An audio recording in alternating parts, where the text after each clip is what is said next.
আপনি প্লিজ চলুন না, তাড়াতাড়ি চলুন, আমার দেরি হয়ে যাচ্ছে। আচ্ছা বাই দ্য ওয়ে, আপনি কি বিয়ের আসর থেকে পালিয়ে এসেছেন? Mind your own business.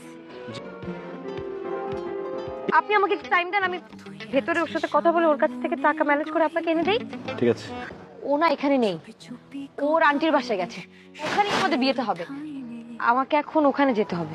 প্রথমে মুরব্বীরা বলে ভদ্র মেয়েরা বিয়ের আসর থেকে পালায় না। কোথায় তোমার বাবা মা? হ্যাঁ, তারা তোমাকে খুঁজতে বের হয়নি?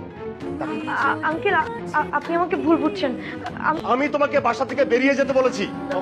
উনি কেউ না। রাতুল প্লিজ, আমি তোমার জন্য সবকিছু রেখে চলে এসেছি, তুমি প্লিজ আমাকে বাইক স্টার্ট দেন। বাবা মাকে কষ্ট দেওয়ার ফল আমি এখন ভোগ করছি। আমার মা বলে মন খারাপ হলে চাঁদের আলোয় হাঁটতে হয়। আপনি আপনার মাকে খুব ভালোবাসেন, তাই না? পৃথিবীতে এই একটা মানুষই আছে আমাদেরকে নিঃস্বার্থভাবে ভালোবাসে। কোথায় যাচ্ছেন? ওরা হচ্ছে নবদম্পতি, নিউলি ম্যারিড কাপল। নতুন বউকে নিয়ে এত রাতে বের হয়েছেন? আপনাদের মতো রোমান্টিক কাপলদের জন্য পরিবেশ তৈরি করা, কিন্তু সরি আমরা পারিনি।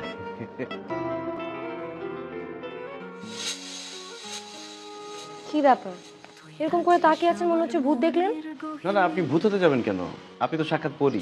যাই হোক, ফাইনালি আপনার মুখে প্রশংসা শুনলাম, এবার চলুন। কারো বাবা মাই কিন্তু সারা জীবন পৃথিবীতে বেঁচে থাকে। চলুন না আমরা সবাই মিলে আন্টির জন্য দোয়া করি। চলুন, আপনাকে একটা জায়গায় নিয়ে যাব।